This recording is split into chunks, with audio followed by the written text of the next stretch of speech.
حامی نہیں ہوں. میں ایک سیاسی کارکن ہوں. سیاسی خاندان میں میری پیدائش ہوئی ہے. 80-85 سال کا ہمارا سیاسی سفر ہے. وہ جد و جہد کا ہی سفر ہے. سزاؤں سے مسئلہ میرے خیال میں حل نہیں ہوگا.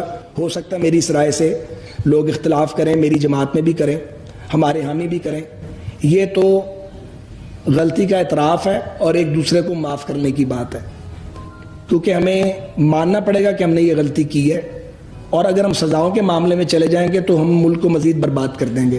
میری یہ ذاتی رائے ہے. میں یہ سمجھتا ہوں کہ ہمیں اپنی غلطیاں ماننی چاہیے اور یہ طے کرنا چاہیے آئندہ یہ غلطیاں نہیں کریں گے. اور جو غلیظ الزامات ہم ایک دوسرے پہ لگاتے ہیں ان سے ہمیں وڈرا کرنا پڑے گا, تاکہ ایک سیکنڈ وہ غلیظ الزامات جب تک لگتے رہیں گے بات چیت کا ماحول پیدا نہیں ہوگا. بات چیت کا ماحول پیدا نہیں ہوگا تو لوگ جو ہیں وہ پستے رہیں گے گلیوں کے اندر, لوگ بھوکے مر رہے ہیں. اس لیے میں تو بات چیت کے ماحول کا حامی ہوں.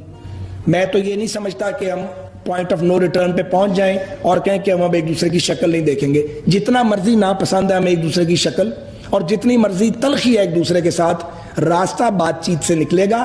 لیکن اس کے لیے ماحول بنانا پڑے گا, اور ماحول سب سے پہلے اس کو بنانا پڑے گا جو زیادتی کرتا ہے, جو بھی ہم میں سے کرتا ہے, جو جھوٹ بولتا ہے, جو انٹریگ کرتا ہے. اس طرح نہیں ہوتا کہ پہلے کسی کو رگڑو, رگیدو, ریاستی ادارے مل کے تو وہ ان کو خراب کرے, ایک منتخب حکومت کو گرا دو سازش کے ذریعے جس میں اسٹیبلشمنٹ کے افسران بھی موجود ہوں, صحافی بھی بعض موجود ہوں, اور ایک بینیفیشری بن جائے ایک پارٹی, اس کو امپوز کر دو, چلتے ہوئے ملک کو خراب کر دو, جیلوں میں ڈال دو, ان کے گھر والوں کو ان کو مینٹل ٹارچر کرو, ملک کی اکانومی کا ستیہ ناش کر دو.